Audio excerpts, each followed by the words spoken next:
할렐루야. 오늘 하루도 주님의 은혜가 우리 성도님들과 성도님들의 가정에 충만히 임하길 소망합니다. 아멘. 이스라엘 백성들은 바벨론의 포로로 붙들려 가서 이 페르시아로 이어지는 그 시간에도 고초를 겪고 70년이 지난 이후에 이스라엘 고향 땅으로 돌아왔습니다. 고향 땅에 돌아와서 십수년이 지났음에도 불구하고 백성들의 삶은 회복이 참으로 더뎠습니다. 회복이 멈춘 것은 물론 아니었습니다. 그러나 그 아름다웠던 솔로몬의 성전이 건축이 되고 그 위용을 자랑했던 성벽들이 옛날처럼 되기에는 오랜 시간이 걸릴 수밖에 없었지요.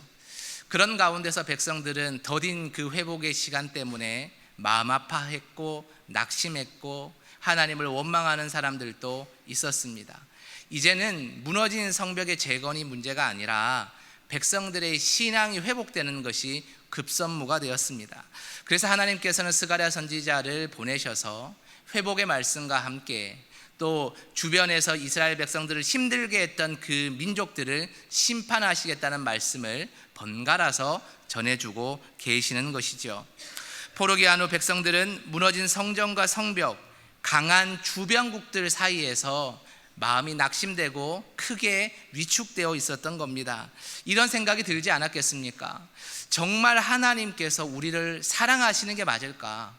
우리를 아끼고 사랑한다고 하면은 이 십수년이 되는 시간 동안 왜 이렇게 내버려 두시는 건가? 빨리 회복시키시고, 그리고 우리를 비웃었던 저 민족들을 빨리 혼쭐을 내셔야 될 텐데, 심판을 하셔야 될 텐데 왜 하나님은 가만히 계시는가? 이런 질문들을 마구 해댔을 겁니다.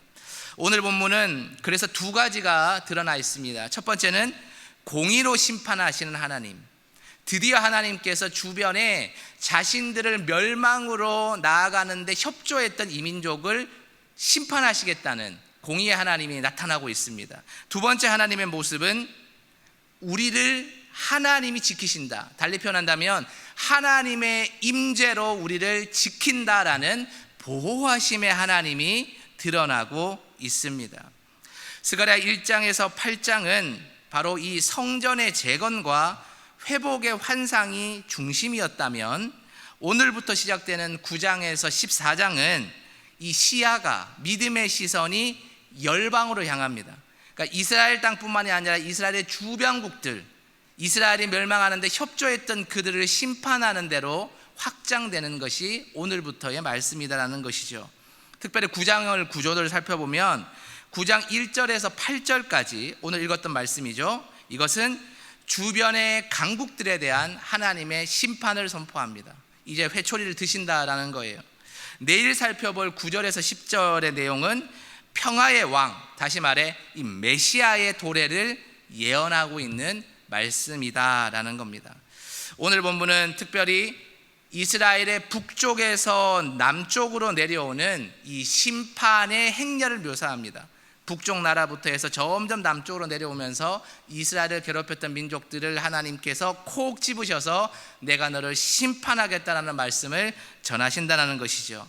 그리고 마지막 8절 끝에서 보면은 하나님의 보호하심의 선언으로 그 약속으로 마무리가 된다라는 겁니다. 우리 구체적으로 보겠습니다. 1절과 2절을 중심해서 보면은 어떤 내용이 있냐면 하나님의 말씀은 현실의 강자에게도 임한다라는 거예요. 이 무슨 얘기냐면 하나님이 이 세상 속에 사는 우리가 봤을 때 돈도 많고 권력도 있고 떵떵거리며 살고 악을 행하는 자들, 하나님이 심판을 안 하시나 보다 생각되는 자들도 하나님의 때가 이르면 반드시 심판하신다. 그 내용이 1, 2절의 내용이다라는 것이죠. 스가랴는 하드락과 메삭과 하맛과 두로와 시돈을 차례로 지목합니다. 본문 1절을 봅니다. 여호와의 말씀이 하드락 땅에 내리며 다메섹에 머물리니 사람들과 이스라엘 모든 지파의 눈이 여호와를 우러러 봄이니라. 아멘. 그동안 교만해가지고 하나님 따위는 없다라고 생각하는 주변국들이 이제는 어떠해요?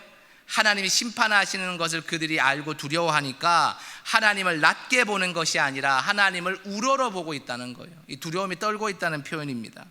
여러분, 하나님의 말씀은요, 우리 예수 믿는 사람들, 교회 안에서, 신앙 공동체 안에서만 머무는 소식이 아닙니다. 현실의 강자, 세상의 악한 이 사회와 구조 속에서도 임하셔서 심판을 선포하시는 거예요. 교회 밖에서도 공의와 정의의 하나님은 살아계시고 역사하신다라는 겁니다. 지금 우리 눈에는 복음이 약한 것 같고, 믿음대로 살면 손해보는 것 같고, 세상에 떵떵거리며 사는 사람의 어느 정도의 그 질서를 따라가야 될 것 같이 느껴질 수 있지만 그게 아니라는 겁니다.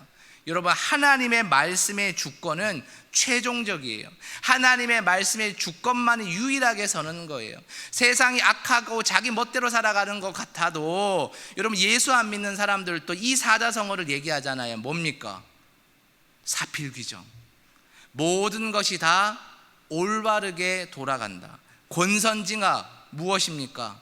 선이 약해 보여도 반드시 악을 징벌한다는 말을 세상 사람들로 하는 거예요. 오래게 인생을 살다 보면 이것이 맞다는 것을 느껴지는 것이, 이거 바로 인생살이고 지혜라는 것이죠. 왜 그럴까요? 하나님이 세상 밖에서도 통치자이시기 때문입니다. 그러니 사랑하는 성도 여러분, 세상을 두려워하지 말고 하나님의 말씀을 두려워하고 하나님을 왕으로 고백하며 오늘도 주님 붙드는 삶을 살아가시기를 간절히 바랍니다. 아멘. 3절과 4절의 말씀을 중심으로 보면요, 어떤 의미가 있냐면, 인간이 쌓은 요새와 부는 하나님의 날에 임하면 다 무너진다라는 사실입니다. 여러분, 두로가 등장하는데요, 두로는 당시에 무역의 왕국이었고요, 그래서 돈을 많이 벌었고요, 그래서 강국으로 인정받았다라는 겁니다. 두로는 해상무역으로 부와 방어력까지 갖춘 최강의 도시였습니다. 3절과 4절을 봅니다. 두로는 자기를 위하여 요새를 건축하며 은을 티끌같이 금을 거리에 진흙같이 쌓았도다. 주께서 그를 정복하시며 그의 권세를 바다에 쳐넣으시리니 그가 불에 삼켜질지니라. 아멘. 여러분, 세상에 두로와 같을 때가 많지요. 돈, 권력, 스펙, 인맥, 기술이 가득한 두로가 세상이 여러분 탐나 보이고 대단해 보일 때가 있습니다. 그러나 여러분, 그것도요, 하나님 보셨을 때는 아무것도 아니에요. 잠시 잠깐은 그것이 선한 도구처럼 보여서 예수 믿는 사람도 이게 있어야지 하나님 일을 할 수 있지 않습니까? 선한 도구입니다 생각될 수 있으나 여러분, 결코 그것이 선한 도구가 될 수가 없습니다. 언제 그럴까요? 그것이 하나님보다 앞설 때 그렇습니다. 여러분, 하나님이 물질의 윤택함을 주실 때가 있습니다. 왜 주실까요? 우리가 너무 사랑스럽고 이뻐서 이 돈으로 배불리 먹고 마음껏 잘 살고 너 하고 싶은 거 다 해라, 자아 실현해라 라고 돈과 스펙과 인맥과 기술을 주시는 것이 아닙니다. 이렇게 생각한다면 우리가 하나님보다 그것들을 앞세우는 행위입니다. 그것을 앞세우면 어떻게 됩니까? 우상이 되는 거예요. 하나님보다 앞서면 무조건 우상이 되는 겁니다. 그럼 어떻게 해야 될까요? 하나님이 먼저고 나머지가 따라올 때 그것이 선한 도구로서 하나님을 위해서 작동하게 된다는 거예요. 만약 그것이 하나님보다 앞서면 어떻게 되겠습니까? 두로의 성을 무너뜨리시고 그들을 바다에 쳐넣으시고 불에 삼켜오게 하시는 하나님의 심판이 우리에게도 임할 수 있다는 겁니다. 그러니 세상의 두로와 같은 모습을 여러분 사모하지 마십시오. 그것은 단지 하나님 앞에 도구일 뿐 우리의 목적이 되어서는 안 된다라는 것이지요. 여러분, 하나님이 없는 안전장치는 다 심판의 대상입니다. 그것들을 우리 인생의 안전장치로 삼지 말고 하나님보다 앞세우지 않기를 바랍니다. 세 번째로는 5절과 6절인데요 5절과 6절은 어떤 내용이냐면, 불의의 왕국은, 불의의 세상은 절대로 오래가지 않는다라는 겁니다. 블레셋의 주요 도시들이 소개되고 있습니다. 아스글론, 가사, 에그론, 아스돗 다 블레셋의 주요 도시들인데요, 이것들이 하나님을 두려워하고 무너지게 될 것이다 선포하고 있다는 거예요. 아무리 강한 나라도, 아무리 강한 힘을 가진 그 장군들이 지키고 있는 나라라 할지라도, 강한 체제라고 할지라도 여러분, 하나님이 손대시면요 흔들리는 거예요. 무너지는 겁니다. 사라지는 겁니다. 지금 우리가 보는 견고함은 영원한 견고함이 아니에요. 여러분, 지금 최강국이 어디입니까? 천조국이라고 불리는 미국 아닙니까? 그 미국을 따라서 또한 중국이 득세를 하고 있고, 여전히 유럽의 선진국들이 강한 힘을 자랑하고 있지요. 그래서 세상의 사람들은 어떻게 합니까? 이 부강한 나라들과 어떻게든 외교를 잘 맞아서 살아가기를 원합니다. 물론 그것이 필요하죠. 이 세상의 시스템 속에서 그것이 필요하지 않겠습니까? 그러나 믿음의 사람들은 거기에 목숨을 걸면 안 됩니다. 여러분, 그 나라들이 우리를 지켜줍니까? 그렇지 않습니다.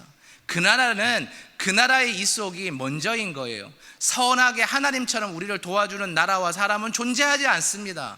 우리는 무엇을 바라봐야 됩니까? 예수 그리스도입니다. 하나님입니다. 두려도 심판하시는 하나님의 권능을 우리가 두려워하고 하나님만 붙드는 거예요. 그래서 하나님, 오늘도 우리나라를 지켜주옵소서. 이 광복절에 정말 우리가 자유를 빼앗기고 살았지만 하나님께서 우리에게 자유를 허락하셔서 우리가 벗어난 거 아닙니까? 하나님을 바라보겠습니다. 이 마음으로 오늘을 살아갈 때 우리 가운데 이 세상을 두려워하지 않고 하나님을 두려워하는 믿음이 세워질 수 있으리라 믿습니다. 네 번째는 7절의 말씀을 바탕으로 하는데요, 심판의 목표가 등장합니다. 심판의 목표가 뭐냐면 파멸이 아니에요. 하나님이 우리를 심판하신다, 두로를 심판하신다, 블레 심판하신다 했을 때 우리를 죽이는 것이 하나님의 목적이 아닙니다. 심판의 진정한 목적이 뭘까요? 거룩의 회복이에요.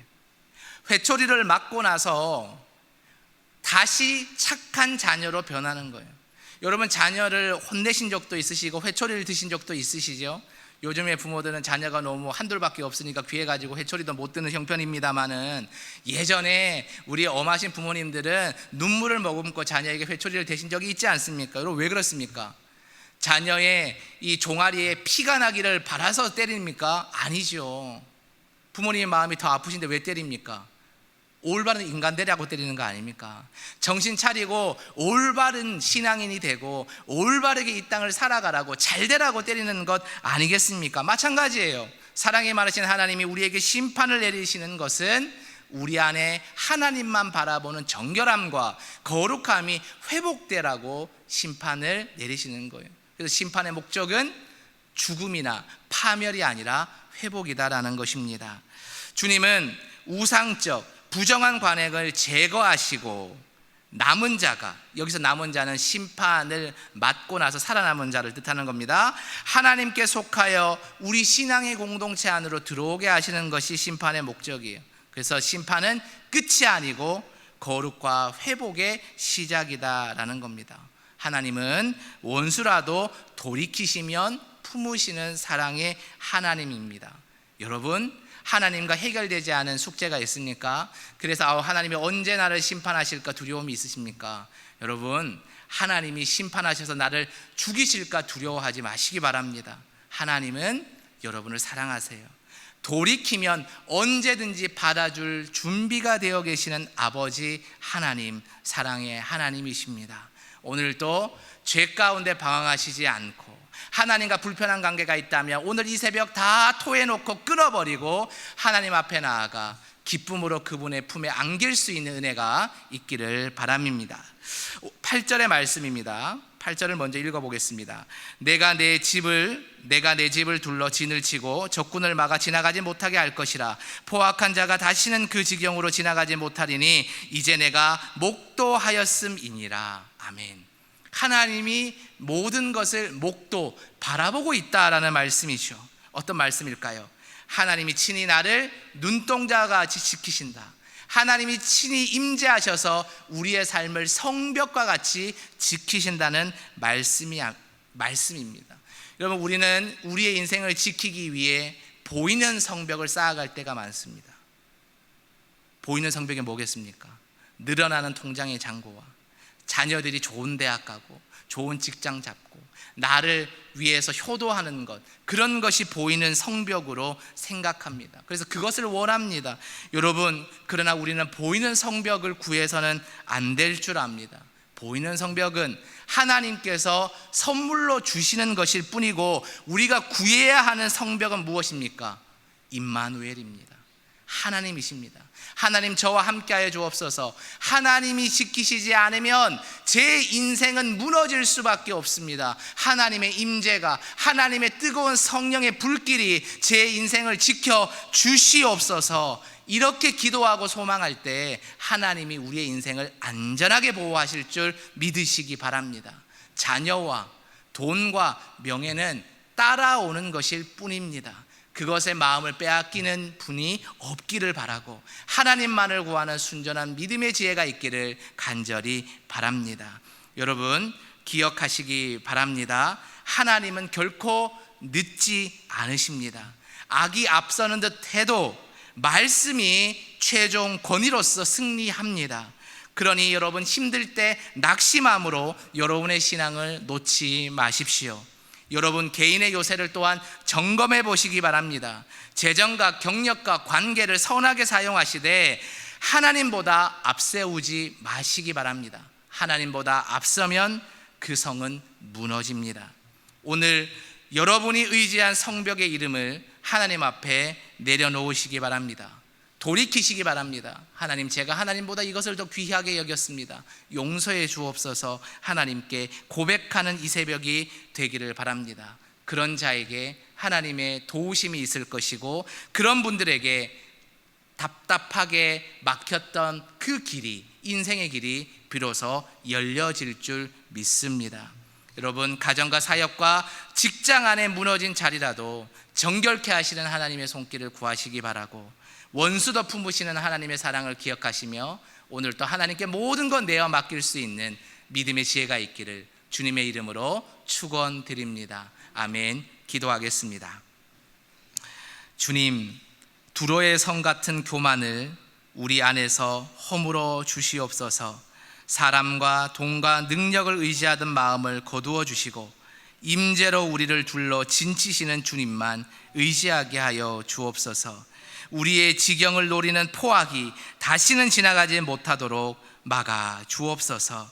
하나님의 심판 속에서도 정결과 회복의 문을 열어주시고 언제나 우리가 기도하고 간구할 때마다 우리의 기도를 들으셔서 속히 응답하여 주시고 이 악한 세상의 권세 속에서 쓰러지거나 낙심하지 않도록 주님의 임재로 보호하여 주옵소서. 오늘 하루의 삶도 성령의 뜨거운 불길로 둘르셔서 우리를 지키시고 인도하여 주옵소서. 하루의 첫 시간 간절한 기도 제목으로 기도하는 성도들이 이 자리에 많이 있습니다. 하나님, 이 성도들의 기도를 모른다 하지 마시고 다 들어 응답하여 주셔서 하나님의 때에 하나님의 가장 값진 모습으로 이루어지게 하여 주옵소서.